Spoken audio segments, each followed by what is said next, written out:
வணக்கம் நண்பர்களே. இன்றைக்கி நம்ம என்ன வீடியோ பார்க்க போகிறோம் அப்படின்னா, அவெஞ்சர் கிளாசிக் 350 இந்த மாதிரி பைக்கில் வந்து அதிகமாக குரோமிங் வந்து யூஸ் பண்ணியிருப்பாங்க. ஸோ இந்த குரோமிங் அதாவது இந்த நிக்கல் பிளேட்டிங் இந்த மாதிரி ஒருத்தர் ஒரு விதமான பேர் சொல்லுவாங்க.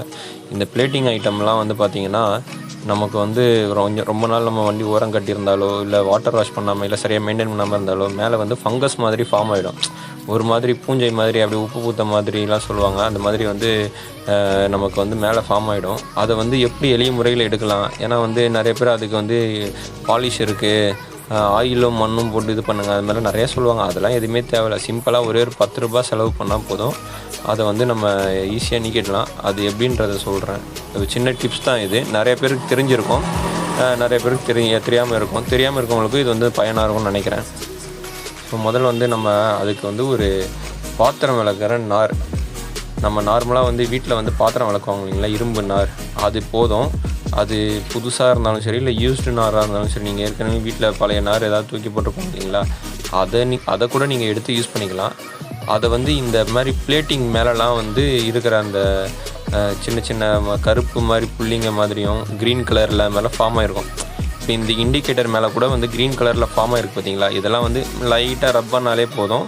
நீங்கள் லைட்டாக அப்படியே ரப் பண்ணிக்கிட்டே இருந்தீங்கன்னா, சும்மா ரொம்ப வெயிட்லாம் போட தேவையில்லை, அழுத்த தேவையில்லை, லைட்டாக ரப் பண்ணிங்கனாலே அந்த இதெல்லாம் ஈஸியாக வந்து கொட்டிடும்.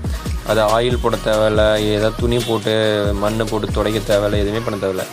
இந்த நாரை யூஸ் பண்ணி நீங்கள் துடைச்சிங்கன்னா பார்த்தீங்களா, இப்போ நான் அந்த இடத்துல வந்து பச்சை கலர் கருப்பு கலர்லாம் மிக்ஸ் ஆன மாதிரி ஃபங்கஸ் மாதிரி ஃபார்ம் ஆகிருந்தது புள்ளி புள்ளியாக. நான் இந்த இரும்பு நார் போட்டு தேய்க்கவும் எவ்வளோ வந்து சுலபமாக வந்து வருது பாருங்கள். இந்த மாதிரி வந்து நல்ல துரு இருக்கிற ரிம்மு, இப்போ நம்மளுடைய வண்டியில் வந்து ரிம்மெல்லாம் வந்து ரொம்ப நம்ம தொடச்சிட்டு இருக்க மாட்டோம், ரொம்ப மெயின்டைன் பண்ண மாட்டோம். சில நேரங்களில் துரு பிடிச்சிரும். நம்ம வந்து மாதத்தில் ஒரு முறை தான் வாட்டர் வாஷ் பண்ணுவோம்.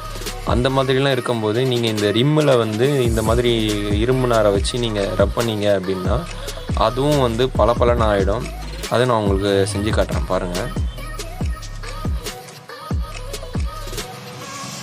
இப்போ நம்ம முன்னாடி இருந்ததுக்கும் இப்போ இருக்கிறதுக்கும் வித்தியாசம் பாருங்கள், பளபளன்னு இருக்குது பாருங்கள். இதே விஷயந்தான் நம்ம ரிம்லையும் பண்ண போகிறோம். இது வந்து கிட்டத்தட்ட ஒரு 6 மாதம் நின்ன வண்டி. ஸோ இதோடைய ரிம்லாம் நல்ல துருப்பிடிச்சி போயிருக்கு. நான் எக்ஸாம்பிளுக்காக தான் இந்த பழைய வண்டியை எடுத்துக்கிட்டேன். ஏன்னா கிளாசிக் 350 நிறைய பேர் வந்து நான் பார்த்துருக்கேன். நானும் என்னுடைய கஸ்டமரே வந்து விடுவாங்க, இந்த ரொம்ப துருப்பிடிச்ச மாதிரிலாம் இருக்கும். அந்த அலுமினியம் கேஸில் கூட வந்து பஃபிங் பண்ணுவாங்க. நம்ம அது கூட இந்த நாரை வச்சு ரொம்ப லைட்டாக ரப் பண்ணோம் அப்படின்னா அந்த அலுமினியம் கேஸு கூட கொஞ்சம் நல்லா பளபளன்னு இருக்கும். இந்த நாரை யூஸ் பண்ணியே வந்து நம்ம மேலே இருக்கிற அந்த தேவையில்லாத அந்த துரு சுரசுரப்பாக இருக்கிற அந்த இடத்தெல்லாம் வந்து நம்ம ஷைனிங்காக அப்படி செஞ்சிடலாம். ஏன்னா இது வந்து ஒரு பர்ரு தான் இது. இந்த இரும்பு நாருன்றது நம்ம தேவையில்லாத வேஸ்ட்டில் கிடைக்கிற ஒரு பர்ரு. ஸோ அதை யூஸ் பண்ணி நம்ம இந்த மாதிரி எடுத்துக்கலாம். பாருங்கள் எவ்வளோ பளபளன்னு இருக்குன்னு. ஓகே நண்பர்களே, நம்ம வீடியோ பிடிச்சிருந்தா லைக் பண்ணுங்கள், ஷேர் பண்ணுங்கள், மறக்காமல் சப்ஸ்கிரைப் பண்ணிவிடுங்க. கொஞ்சம் சப்போர்ட் பண்ணுங்கள். நம்ம சேனல் இம்ப்ரூவ் ஆகிறதுக்கு உங்களுடைய சப்ஸ்கிரைப் வந்து ரொம்ப முக்கியம். So please subscribe our channel. Thank you for watching, friends.